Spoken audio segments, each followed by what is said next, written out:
Thursday afternoon, I came home from the food pantry at my church, and there was a small gray steel box hanging on my front door handle. If you're American, you know what that box is. It's a lockbox, the thing real estate agents hang on houses that are for sale. I stood on my own porch, with my own key in my hand, looking at that box. The house is in my name. I paid it off 8 years ago. I am 66 years old, and I had just realized I was standing outside my own door. Before I tell you the rest, where are you listening from tonight? I'm in Round Rock, Texas. Leave your city below. I read every one. There was a phone number printed on the side. I called it standing right there, still holding my groceries. A man picked up on the second ring. Kip Dunleavy. Professional. Calm. I asked him why there was a lockbox on my house. He said the listing agreement had been signed 11 days ago, and he'd already run 3 showings. Then he paused, and his voice changed, and he said, "Ma'am, you weren't told."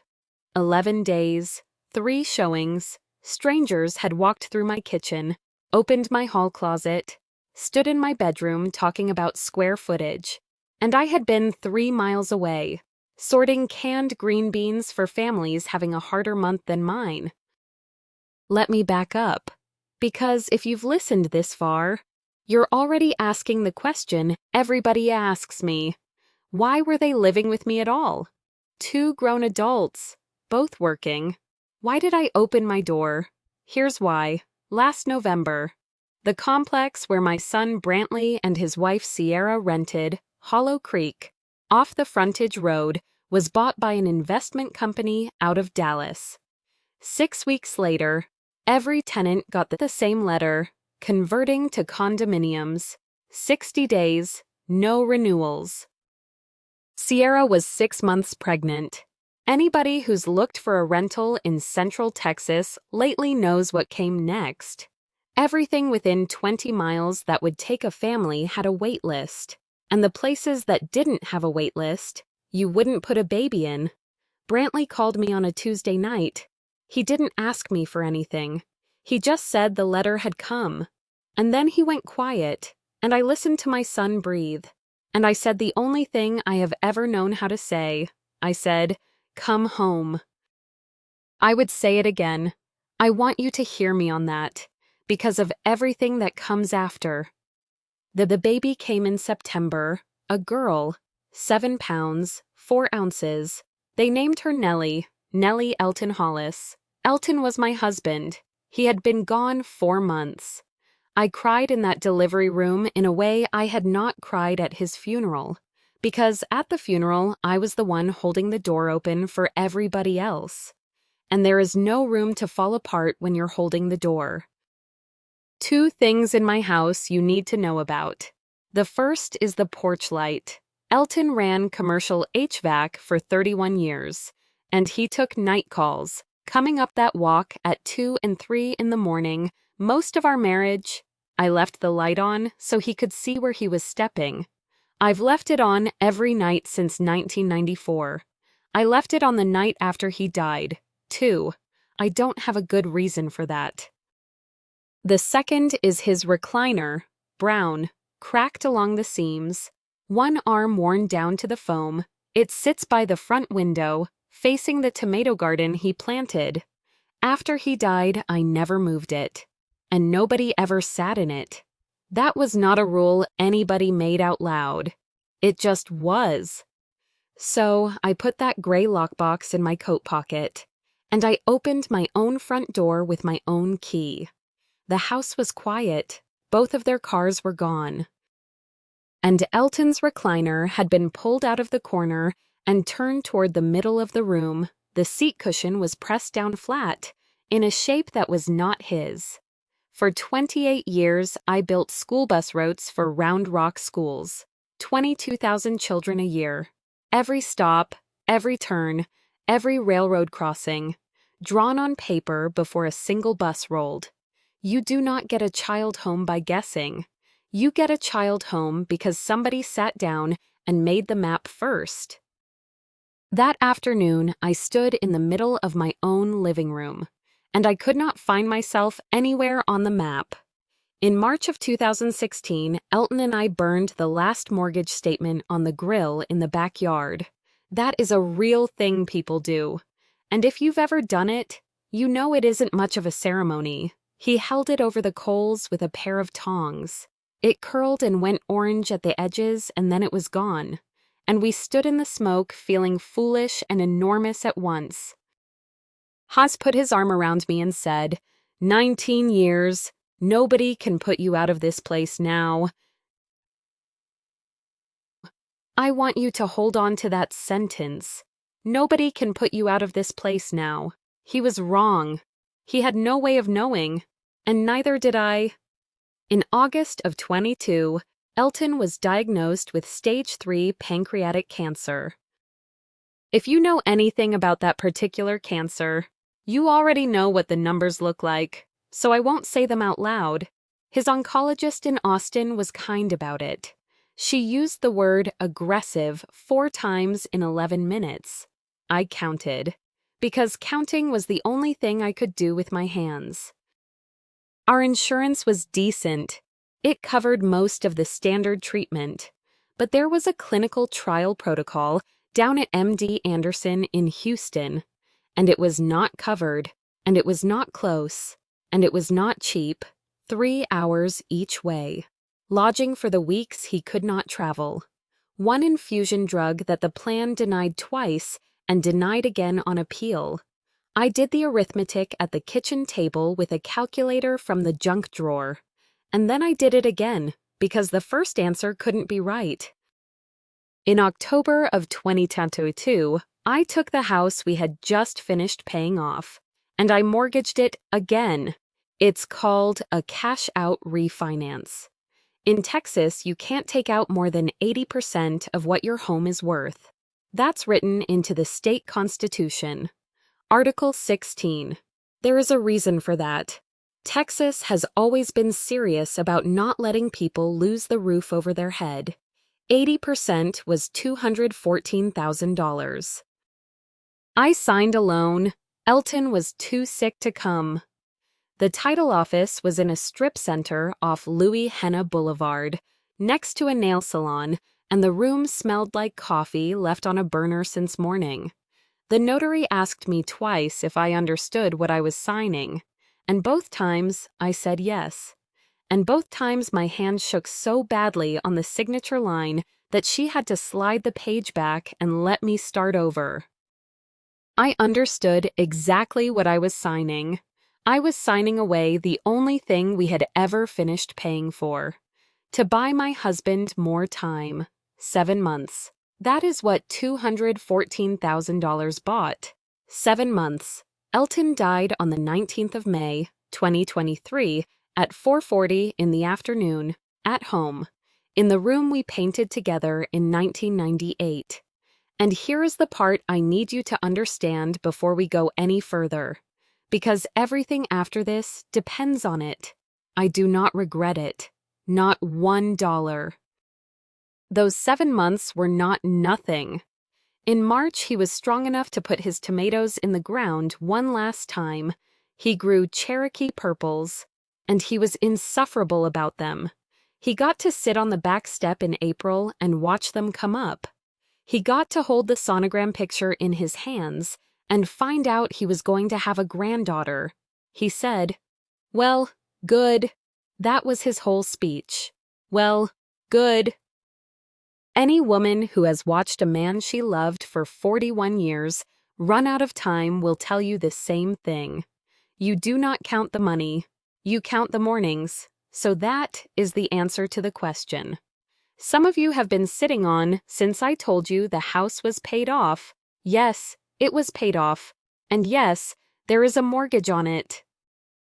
$214,000.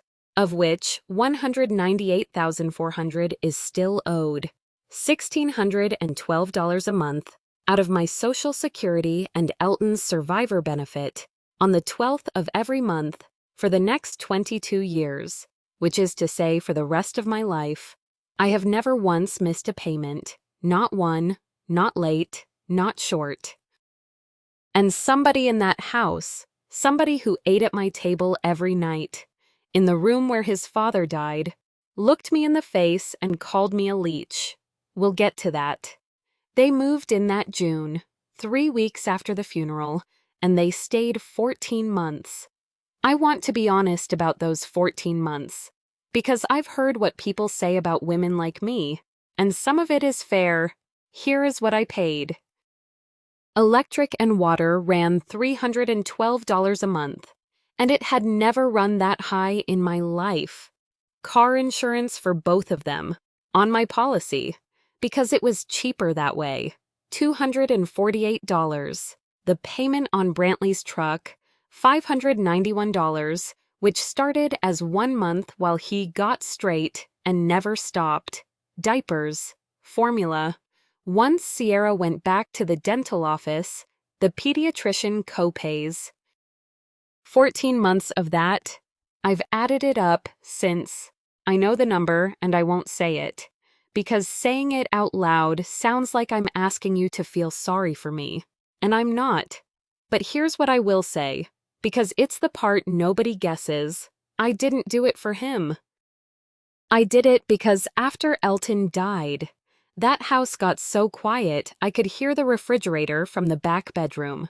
41 years of another person breathing in a room. And then nothing. I'd catch myself talking out loud to an empty kitchen. I'd cook for 2 out of habit and then stand there looking at the second plate. When they moved in, there was noise again. There was a reason to buy groceries. There was a baby crying at 3 in the morning, and I'd lie in the dark and feel, I don't know how to say it, useful. Like the house had a job again. You can call that weakness, some of you will, but I'd ask you to wait until you've been the last one left in a house before you decide what you'd have done. Both of them worked. Sierra managed the front office at a dental practice in Pflugerville. Brantley did fleet maintenance out on 79. Between them, they were bringing in real money. Neither of them ever gave me $1. And I never asked. That is my own fault, and I own it. 14 months, and I never once said the sentence, I need you to help with the bills.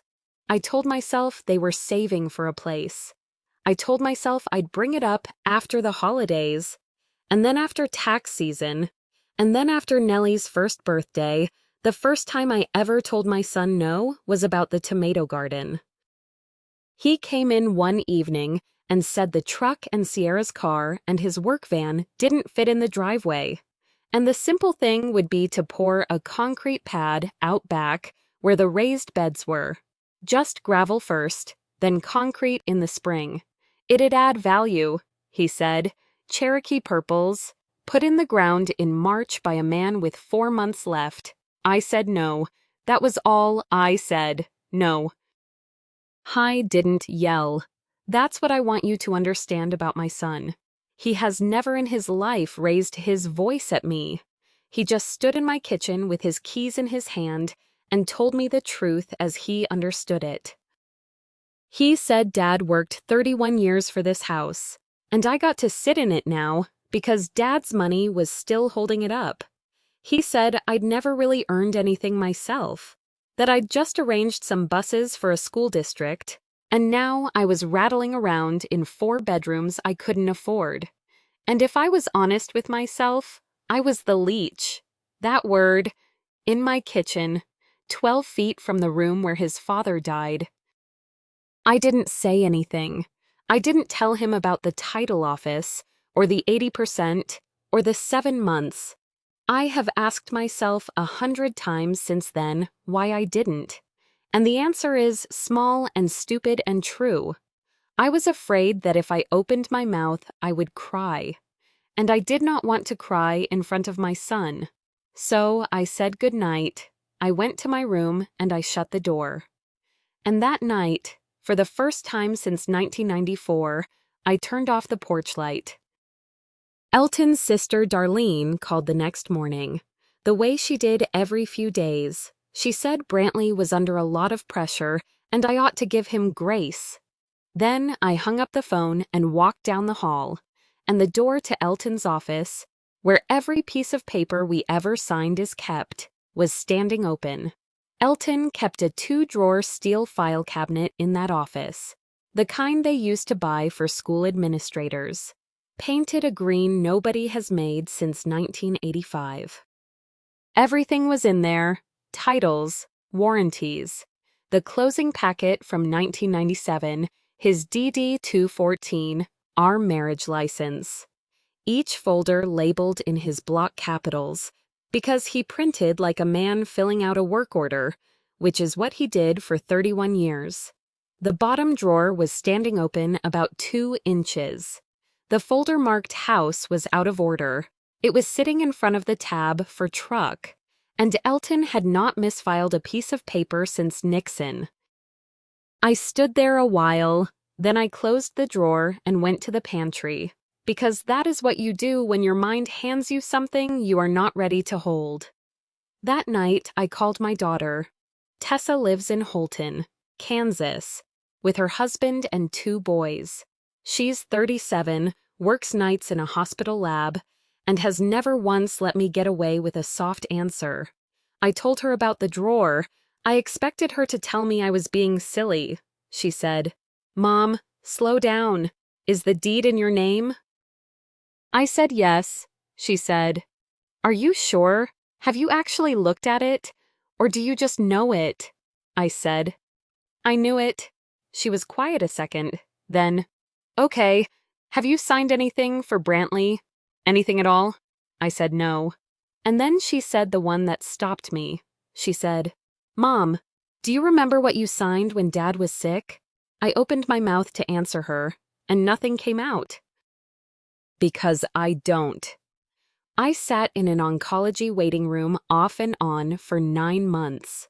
People handed me clipboards, consent forms, HIPAA releases, hardship applications, insurance appeals, the trial paperwork out of Houston.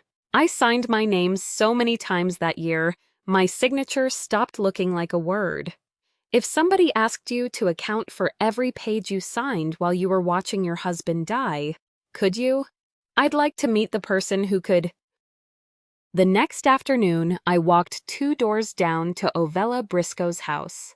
Ovella is 78. She worked in the Williamson County Clerk's office for 31 years, retired in 2011, and knows more about this county than anybody I've met.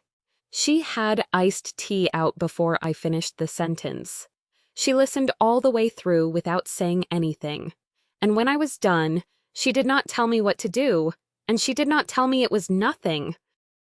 She said, "Honey, I'm not a lawyer, and I won't pretend to be, but I'll tell you what I learned in 31 years behind that counter. Anything that touches real property in Texas gets recorded. Every deed, every lien, every instrument. It's public. Anybody can walk in and look," she said. "Go up to Georgetown and look. And here is where I have to tell you something about myself that I'm not proud of. I didn't go. Not that week. I got in the car twice and turned around twice. I told myself Tessa was being dramatic. I told myself Ovella was retired and bored. I told myself that if I drove up there and searched my own son's name, I'd become the kind of mother who does that, and I could not undo it. So I let 11 days go by, 11 days, which is exactly how long that listing agreement had been sitting there, signed, while I decided I'd rather not know. You already know what happened on the 12th day. I came home from the pantry and there was a gray steel lockbox hanging on my front door. I didn't go inside and cry. I didn't call anybody. I put my groceries on the passenger seat, backed out of my own driveway, and drove 22 minutes north to Georgetown with my hands at 10 and 2. The records office is on the 2nd floor. There's a public terminal in the corner and a woman at the counter who will show you how to use it if you ask. And I asked, "You search by name. You can search by property." I searched by mine. 12 results came up. 11 of them I recognized. The 1997 warranty deed, the release of lien from 2016, the refinance documents from October of 22. The 12th was filed on April 11th, 23. My name was on it. Elton was still alive on the day it was signed. I read the second line 3 times before I understood what I was looking at. The heading said, Statutory Durable Power of Attorney.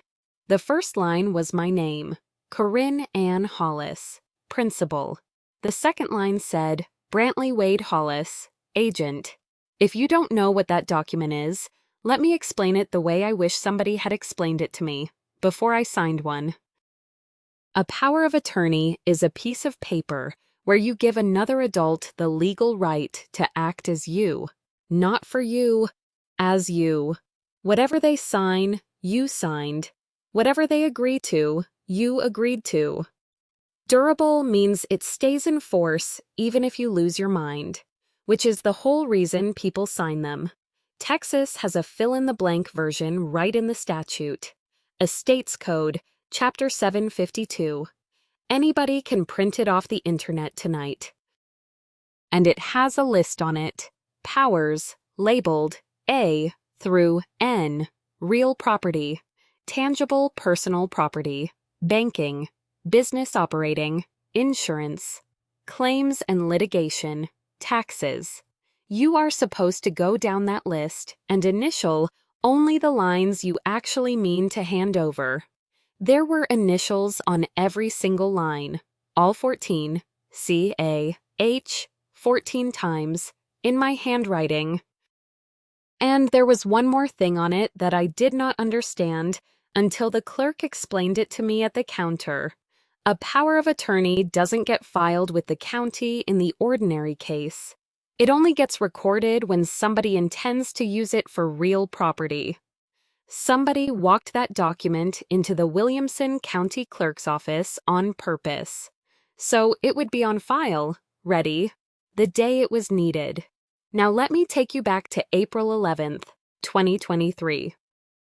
Elton had an infusion appointment that morning.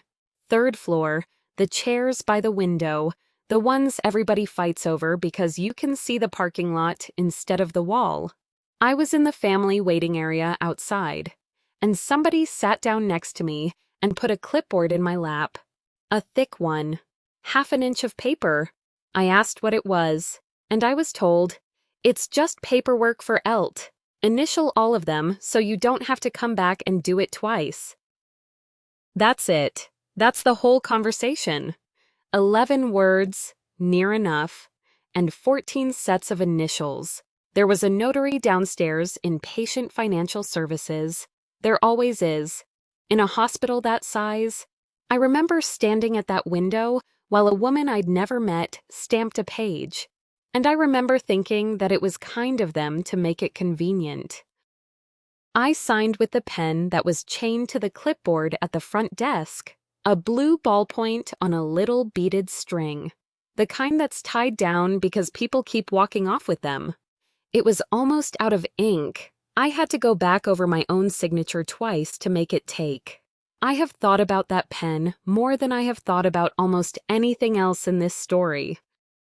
The person who put that clipboard in my lap sat with me for 8 hours that day, brought me a coffee at 2, held my purse when I went in to sit with him. I'm not going to say the name yet. I want you to hear the rest first, and then I'll tell you. And I want you to remember that whoever you're picturing right now, you are probably being too kind. Here is what all of that adds up to. That gray lockbox on my front door was not a mistake, and it was not a crime that anybody could see from the street. My son signed a listing agreement on my house as my agent. Under a document I initialed 14 times, in a waiting room, with a pen on a string, while his father sat 40 feet away with a needle in his arm. He called me a leech in my own kitchen. And 11 days later, he put that house on the market using my own signature. I sat in my car in the courthouse lot for a long time. long enough that a deputy came by and slowed down to look at me. Then I got out my phone. I am 66 years old, and I type with one finger. And I typed the sentence I never in my life expected to type about my own child. Financial exploitation of the elderly. Texas.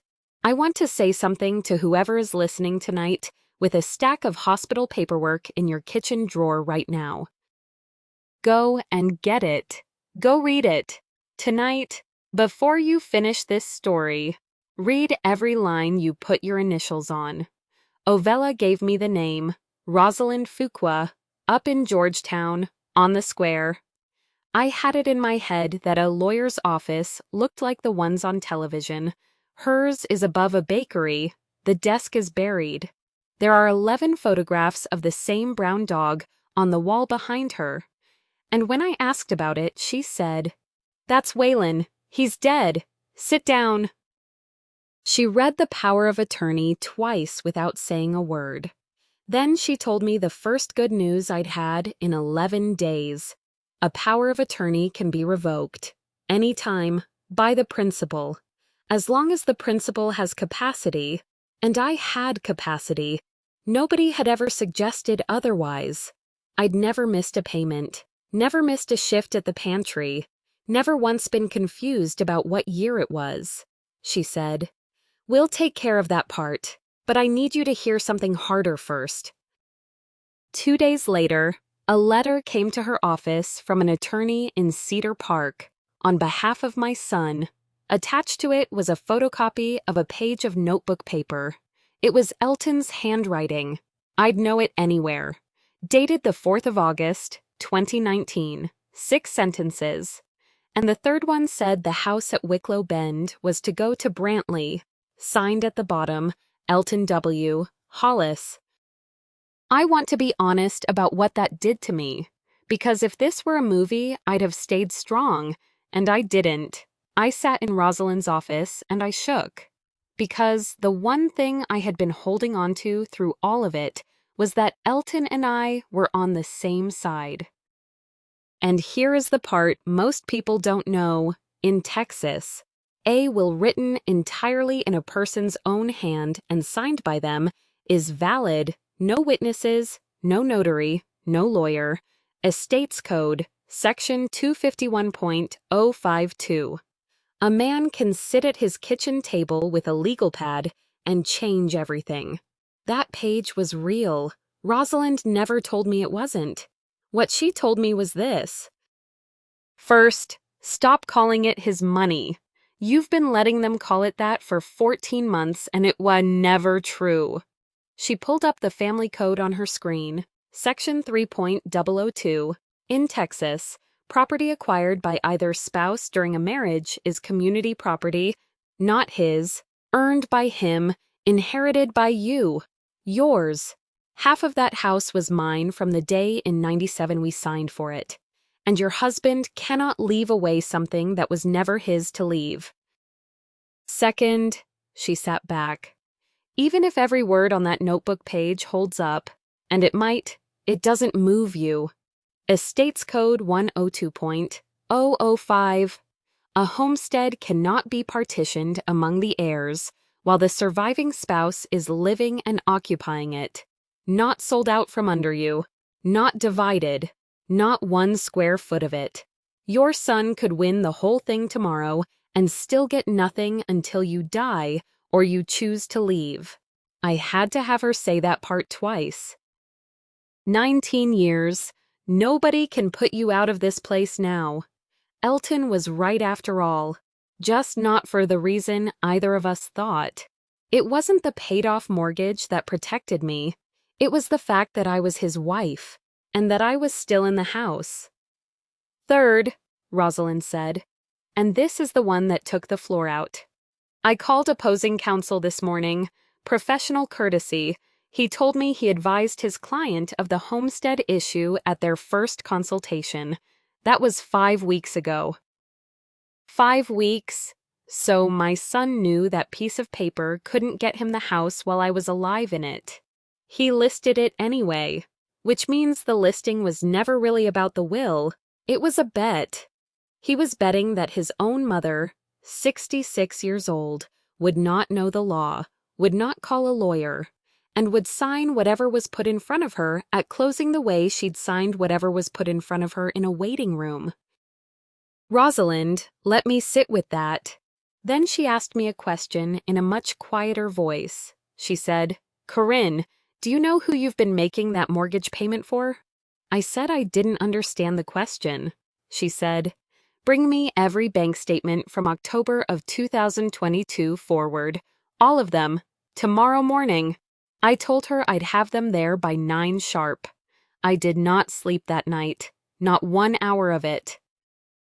I was at Rosalind's door at 10 minutes to 9 with 22 months of bank statements in a grocery sack.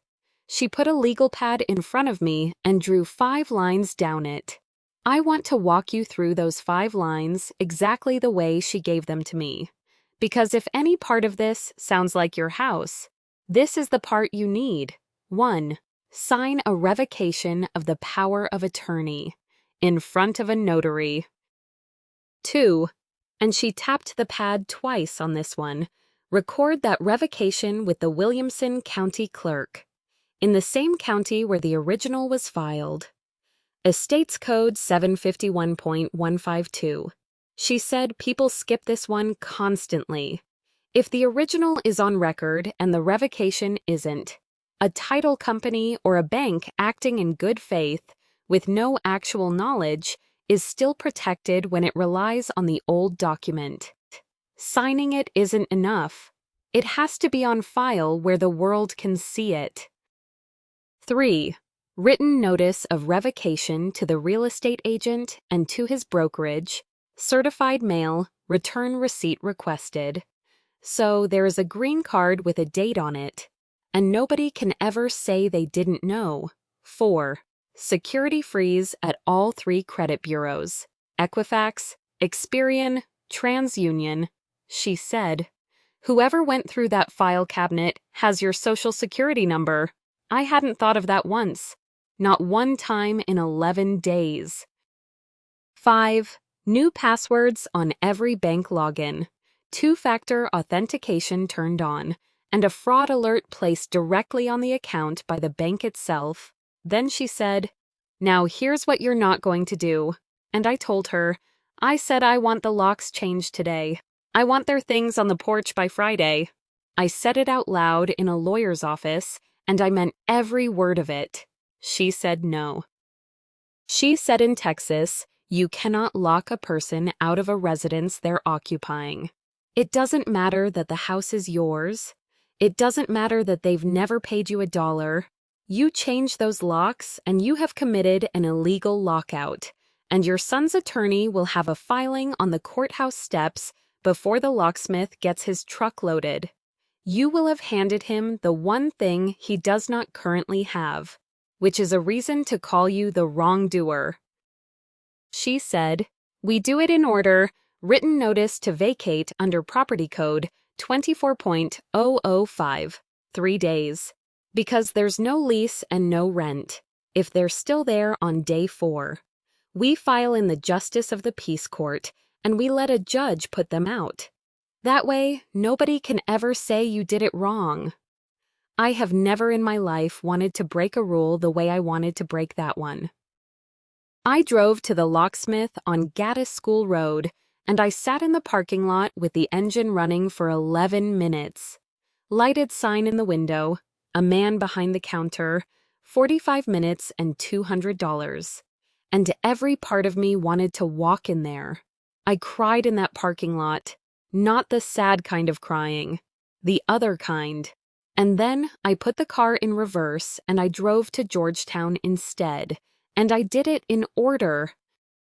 28 years of drawing bus routes. You do not get a child home by guessing. You do it in order, even when the order is slower than your temper. I signed the revocation at 2:40 that afternoon.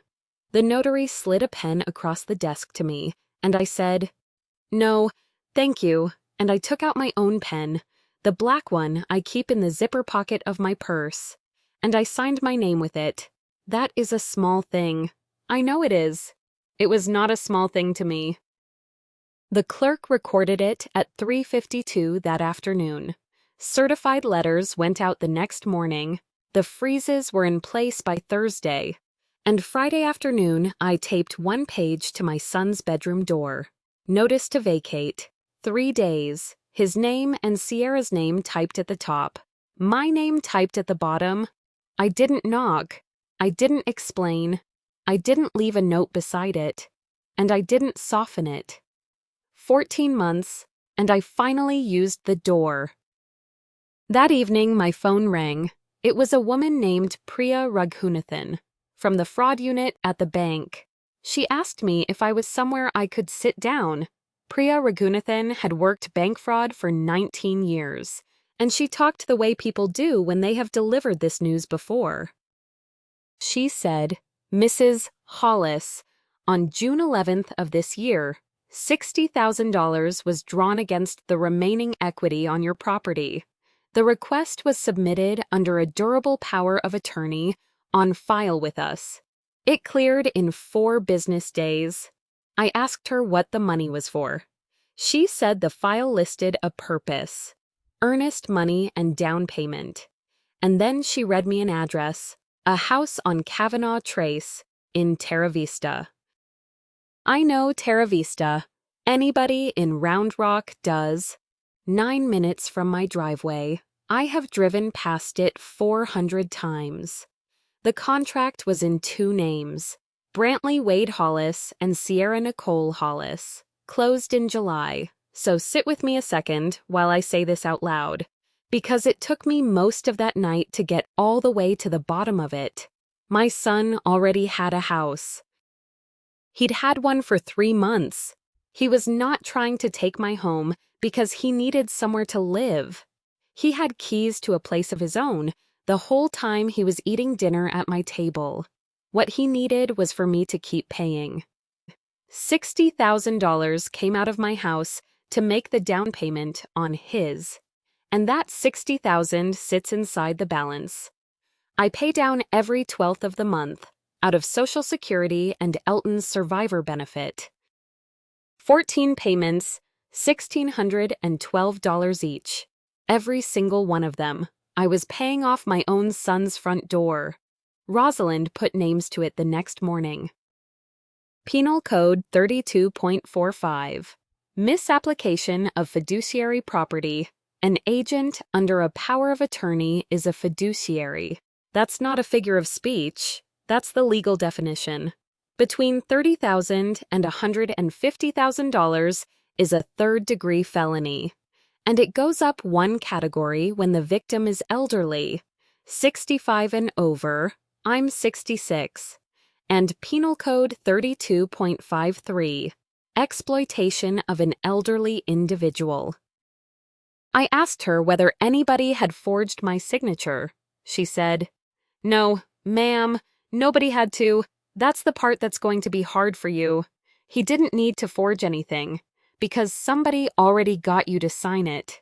Which brings me to the thing I told you I'd come back to. That night, I dug out the sitting schedule. When Elton started treatment, we made a calendar. So somebody was always with him, and somebody was always with me. Spiral notebook, still in the drawer. April 11th, 2023. One name written in the block, Darlene, Elton's sister, my sister-in-law for 29 years. The woman who sat next to me for 8 hours that day, who put a clipboard in my lap and told me to initial all of them so I wouldn't have to come back. The woman who called my kitchen every few days for 14 months to tell me my son was under a lot of pressure and I ought to give him grace. Darlene has had a real estate license since 2016. She has never sold much of anything with it. She keeps it current. There is a signed referral agreement in Kip Dunleavy's brokerage file. Listing side, 3% of $470,000, $14,100, and Darlene's cut was half, $7,050. That's what 29 years came to. $7,050, and the number is written down where anybody can go and read it. Brantley came home that Friday and saw the page taped to his door. He came into the front room and told me I was tearing this family apart over a misunderstanding. He said it the way he says everything. Calm, reasonable, like a man explaining a warranty. I was sitting in his father's recliner. First time I ever had. I stood up out of it, and I said this. You're standing in the house I mortgaged to buy your daddy 7 more months. Then you took $60,000 out of it to make the down payment on a house on Kavanaugh Trace. And you left me the note. 14 months I've paid it. And you stood in my kitchen and called me a leech. I said, do you want to see the receipts? He didn't answer me. Not one word. Sierra came down the hall with Nellie on her hip and went out to the car. I heard that car door shut, and I knew what it cost me. They were out in 9 days. I never had to file anything. I never had to stand in front of a judge. Rosalind said, that's how it usually goes. Most of these end quietly, because the whole thing only works as long as nobody looks it up. The notebook page was never filed for probate. It may never be. Dunleavy's brokerage terminated the listing and mailed me a letter with 3 sentences in it. Darlene's referral agreement went into a file at the Texas Real Estate Commission, where it will sit a long time, and on the $60,000, here is what I did. And some of you are going to be angry with me. I did not demand it back at once. Rosalind drew up a repayment agreement. No interest. $190 a month for as long as it takes, and it will take longer than I have. And I forgave $4,000 of it outright. $4,000 is a deposit and a first month's rent on a 2-bedroom in this town. It is exactly what I should have handed those 2 kids in June of last year, instead of opening my front door and calling it love. That was my mistake, not the money. The door. I want to say this carefully, because it took me 66 years to learn it and about 14 months to learn it the hard way. I am not abandoning my granddaughter. I am refusing to be robbed. For 14 months, I believed those were the same thing. They are not. And if you are sitting somewhere tonight with somebody in your spare room who has stopped saying thank you, I'd ask you to write that down. Darlene has called me 11 times since that Friday. I don't answer. I haven't forgiven her, and I haven't done a thing to her either. I just stopped picking up the phone. It turns out you are allowed to do that. Nobody ever tells you that you are, but you are. Tessa flew down from Kansas in October and stayed 4 days and cleaned out the office with me. She kept saying, Mom, you didn't do anything wrong. And I kept saying, I know. And neither of us fully believed me. Sierra sends me pictures of Nellie. Not often. Enough. I have not seen my son. Here is where I'm sitting as I tell you this. I'm in my car, in the parking lot of the Williamson County District Attorney's Office in Georgetown. On the seat beside me is a complaint form, filled out and signed, with a case summary from Rosalind stapled behind it. There's a prosecutor's name at the top, Marcus Thibodeau's. In my coat pocket, there's a photograph of Nellie at 11 months old, sitting up in the grass in a yellow dress, laughing at something out of frame. And in my other pocket is a small gray steel box. I never gave it back. It has been in my coat since the afternoon. I took it off my own front door, and I don't know why I've kept it. Maybe because it's the only piece of this you can hold in your hand. I signed that paper because I thought it would help me take care of my husband. It turned out to be the thing I handed to the person who took everything from me. I turned the porch light back on the night they left. It's been on ever since. I still haven't decided who I'm leaving it on for. So that is where I am, a felony complaint on the seat beside me, my granddaughter's picture in my pocket, 66 years old, and I honestly do not know whether I'm going to walk through that door. So I'm asking you, would you file it? Some of you are going to say I should have drawn a line the first week, and that a boundary you don't enforce isn't a boundary, it's a wish. And some of you are going to say blood is blood, and that no piece of paper is worth being a stranger to your own child. I want to hear both. Tell me down in the comments, and tell me what city you're listening from, because I read every single one of them. And lately, they're the reason I get up. And if any of this sounded like your house, subscribe and stay with me. There's a new story every week. And every week somebody messages me to say they're living in the middle of one right now. You are not the only one. That's the whole reason I tell them.